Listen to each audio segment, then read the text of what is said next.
Okay, Google, what's weather outside? Right now in Berlin, it's 14 degrees and partly cloudy. Oh no!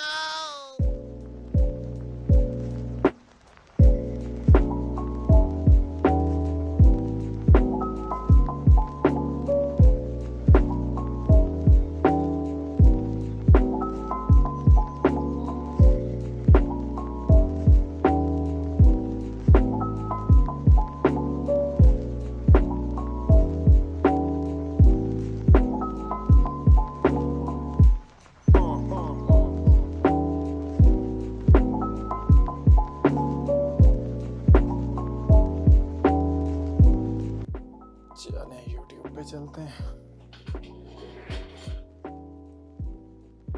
एक challenge तो देख ही लिया आपने कि अपना काम खुद ही करना पड़ता है। अगर ये पंखा इधर खड़ा है और मैं इसको नहीं पैक करके रखता तो ये अगले 6 महीने तक इधर ही रहना था।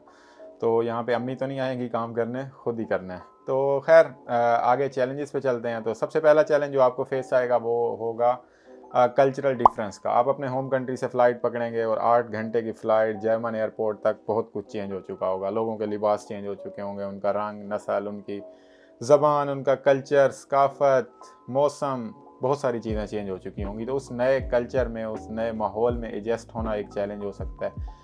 जिस तरह इनकी कुछ नॉर्म्स या कुछ रूटीन्स हैं, जिस तरह ये कि इनकी मार्केट्स, हमारे यहाँ ऐसा होता है कि मार्केट्स ओपन होती हैं वीकेंड पे भी, रात को भी 1 बजे जाओ भाई शॉपिंग करके जा रहे हैं या खाना खा के आ रहे हैं 2 बजे 3 बजे।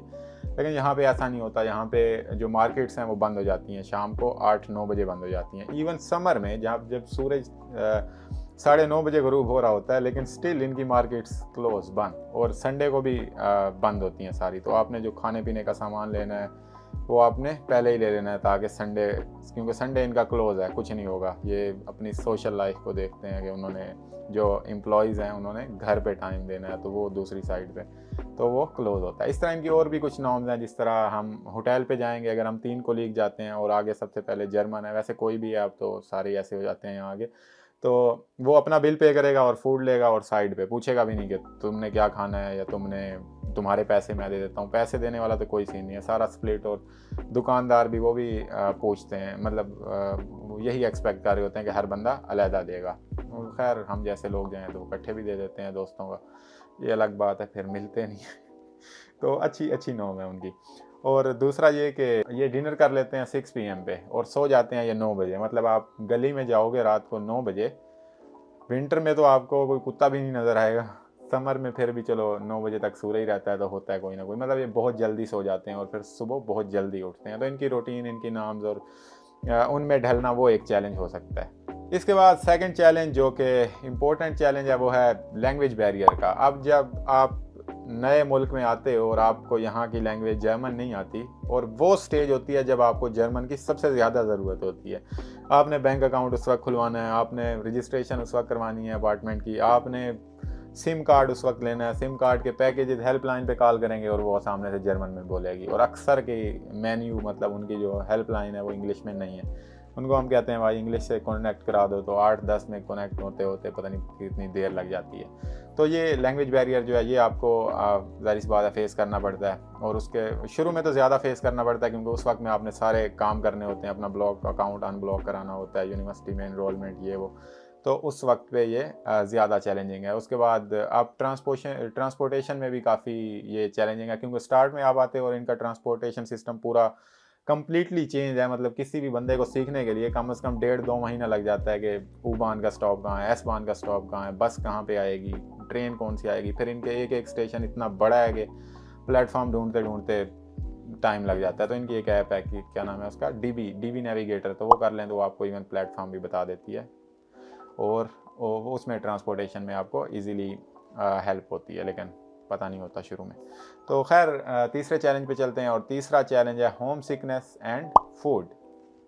तो जैसे ही हम नए आते हैं, जाहिर सी बात है पूरी ज़िंदगी का एक हिस्सा वहाँ पे गुजारा होता है अपने होम कंट्री में, अपने घर वालों के साथ, अपने दोस्तों के साथ। और खुराक जो हम खाते हैं वो सारी हमारी अपनी। लेकिन यहाँ पे आके वो सब कुछ भी चेंज हो जाता है, हम घर वालों से दूर हो जाते हैं और बहुत सारे लोग जो है वो होम सिकनेस का शिकार हो जाते हैं। ये तो डिपेंड करता है कि आप कौन घर वालों से कितना क्लोज़ है और क्लोज़ था और उसका पहले कितना एक्सपीरियंस है घर से बाहर रहने का। तो या होम सिकनेस हो जाती है और काफ़ी लोग फिर यहाँ आके शुरू के इनिशियल मंथ्स में उनको लगता है कि we should go back.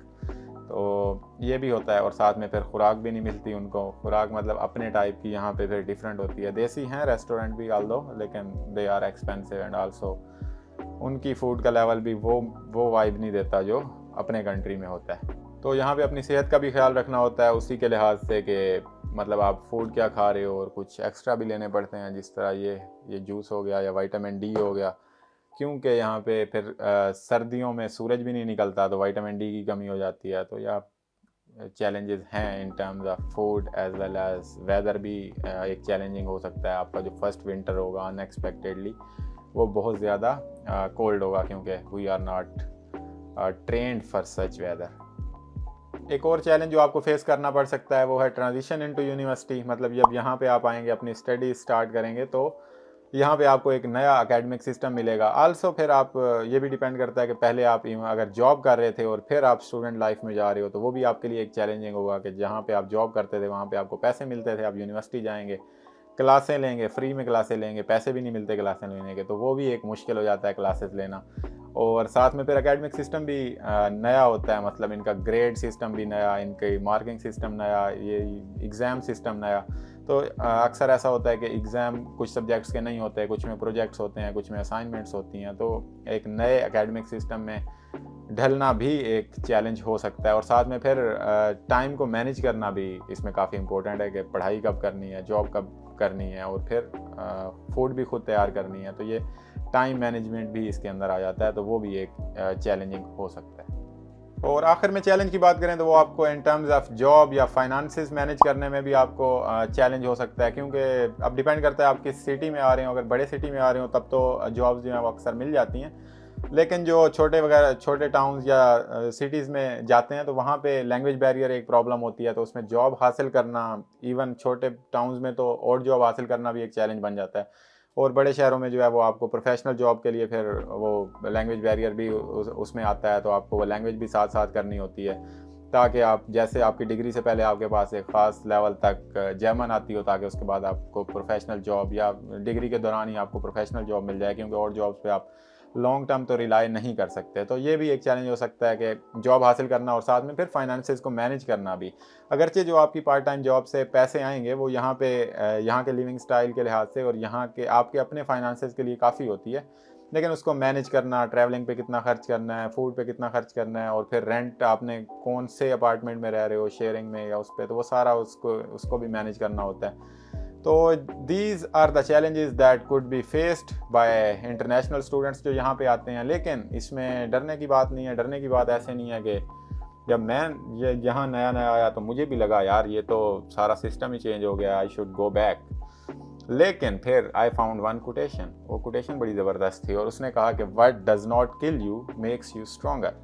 And मैं तो फ़ैन हो गया उसका। मैंने कहा सही है भाई, ये तो बेस्ट है। What does not kill you makes you stronger। German philosopher ने ही ये कहा है। दैट्स प्रीटी मच अच्छी कोटेशन, क्योंकि जो भी ये आपको चैलेंजेस आते हैं, आपको ये नई चीज़ें देखने को मिलती हैं, इससे दिमाग आपका वसी होता है, सोच आपकी बदलती है, and also you get stronger. आपके पास करेज होती है, आपके पास कॉन्फिडेंस आ जाता है नई चीज़ों को हैंडल करने का, नई चीज़ों को नए एस्पेक्ट से देखने का और उन सबको डील करने का। तो ये थी सारी चीज़ें जो कि आपको फेस करना पड़ सकती हैं, and you should be mentally ready for it. तो आज के लिए इतना ही। और अगर इस वीडियो ने आपकी थोड़ी सी हेल्प किया तो you can help me in 2 ways। First, like this video, and second, subscribe this channel. तो आज के लिए इतना ही, मिलते हैं फिर नेक्स्ट वीडियो में। बाय।